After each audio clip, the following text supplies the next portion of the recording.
Siege has had many overpowered operators and metas, a lot of which I have discussed in videos in the past. These eras are some of the most iconic moments in the game's history that many people look back on with rose-tinted glasses of nostalgia. However, the operator we're talking about in today's video was so overpowered that people look back on them in distaste, and the operator left a permanent scar on Ubisoft's reputation over the rest of the game's lifespan. So, follow me as I tell the story of Siege's most overpowered operator.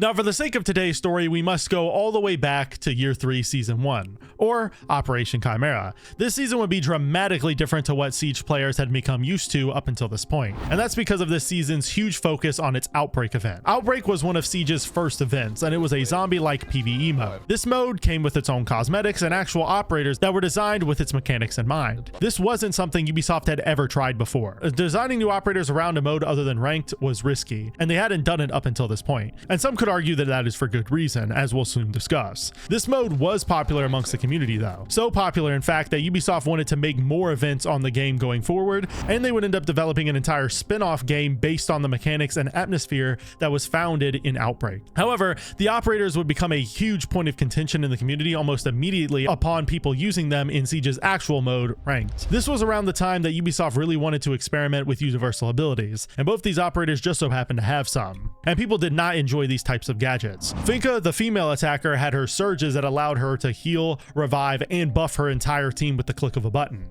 These buffs ranged from lower recoil to an increased mobility walking through traps and tons more. This wasn't super overpowered, but it was definitely a controversial move for sure. However, Lion, the operator this whole video essay is about, had the most overpowered gadget we had ever seen up until this point. He had his E1D that revealed any moving defender with wall hacks during its activation. The reason this was so broken is pretty obvious. Lion had a really good gun with a 50-round drum magazine and a gadget that forced the enemy team to just stand still, and if they didn't, Lion and his entire team, by the way, would be given wall hacks. This was a lose-lose scenario for the defense, and there weren't any real counters to it. How strong Lion was shifted the attacker's entire meta into a very aggressive and annoying playstyle. A lot of teams at the time, especially in Ranked, would bring a Lion, Jackal, and Dokubi combo to reveal and overwhelm the defense as much as possible, and while they were spotting all the defenders, they would then rush onto the bomb site and annihilate everyone. This was likely one of the worst and most attacker-sided metas I have ever played in, and the world of professional Siege would pay the price for it. It got so bad that Siege's esports league would have to quarantine Lion to prevent teams from abusing him. The worst part about this entire situation was the fact that many felt Ubisoft released Lion this way on purpose. The reason people believe this is because of Ubisoft's statements around the time insinuating that they preferred operators to release Overpowered, and testimony from testers throughout the early phases of Chimera's development saying that they warned Ubisoft about Lion being too overpowered, but that Ubisoft refused to listen. Ubisoft would call this their biggest mistake ever later on down the line, but it was way too late. Their reputation amongst the community was already rocky at best with the Operation Health disaster not being that long ago, and with Ella releasing as broken as she did just a few seasons ago. However, Lion was way worse than both of those controversies, and it started to make Ubisoft look incompetent and incapable of balancing the game for a competitive scene.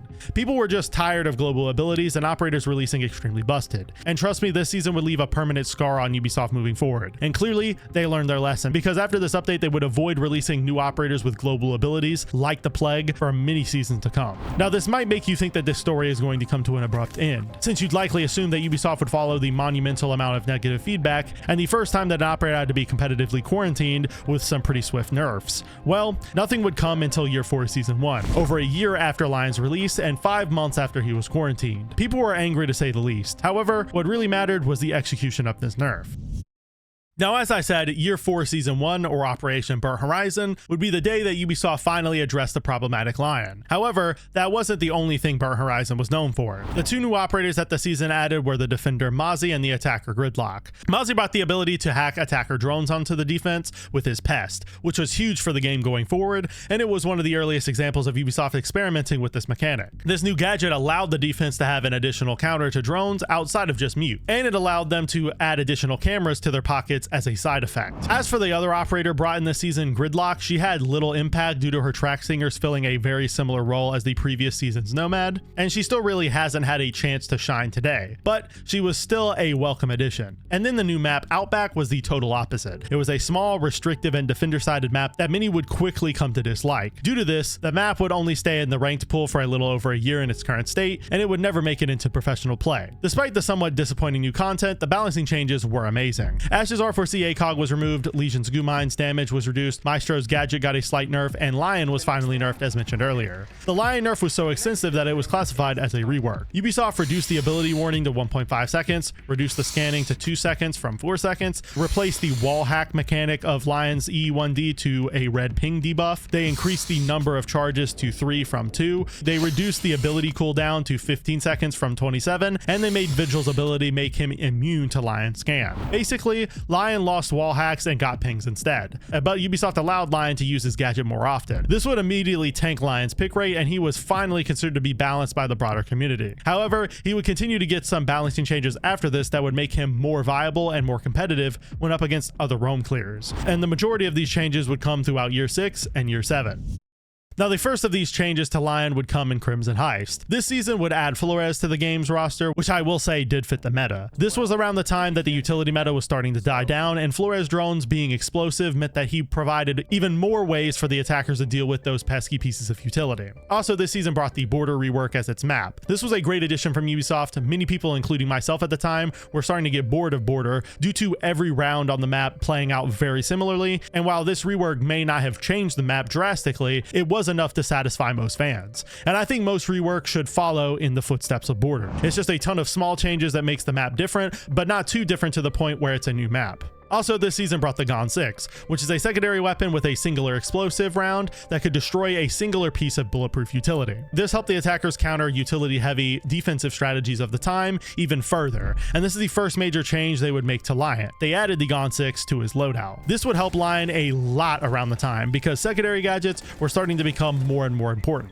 Secondary hard breach charges were in the game, and the Gon 6 was a very new addition as well. So people were turning on secondary gadgets more and more to do the jobs that typical operators would have been relied on to accomplish. Also, the utility meta just wrapped up, so having a Gon 6 was nice to deal with any defender utility they might bring. So this addition was a must on an operator like Lion, since he was an operator with a more versatile but less overpowered gadget on its face. However, Lion was still on the lower side of the pick rate charts even after this change, and people really weren't using him as often as Ubisoft was hoping for. So when they unveiled a brand new secondary gadget in Year 7 Season 3, Lion was a clear contender for receiving it.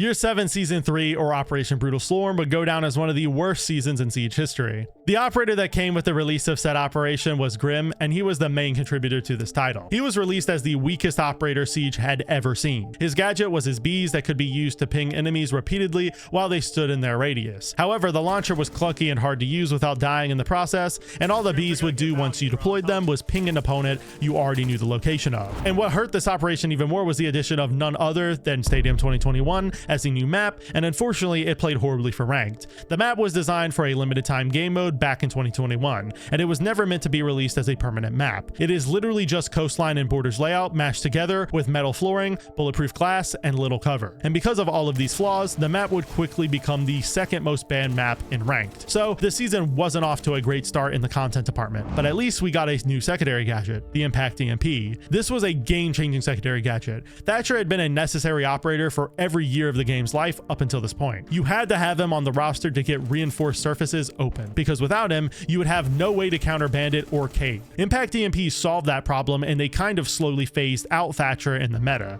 and Lion getting access to them in this update was a huge addition for him. It definitely helped to make him more versatile, and it arguably made him more viable since he was one of the best operators with access to this gadget. It would also make a tangible effect on his pick rate, which was nice to see since he was struggling so much before this. However, the next and final balancing change that would come Lion's way arguably made him even stronger. This change would come in Year 8 Season 4.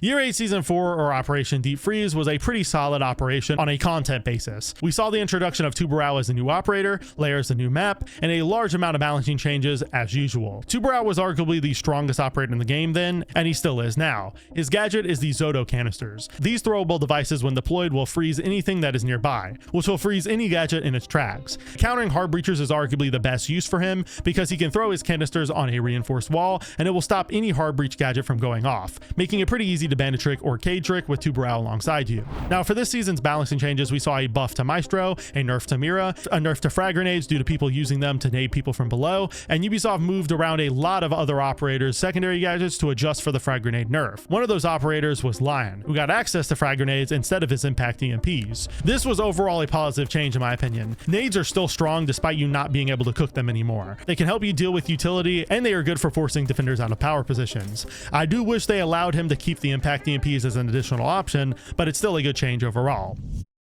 And that is where Ubisoft has left off with Lion. He slowly went from one of the most overpowered operators in the game that ruined Ubisoft's reputation to being a balanced and good fit to the R6 roster overall. Anyways, hopefully you guys enjoyed today's story of the most overpowered operator in Rainbow Six Siege history. If you did, I make Siege content just like this twice a week, so go subscribe to the channel and follow me on Twitter if you don't want to miss the next upload. If you want to watch another video just like this one, a video will be popping up on your screen right now that I'm sure you all enjoy.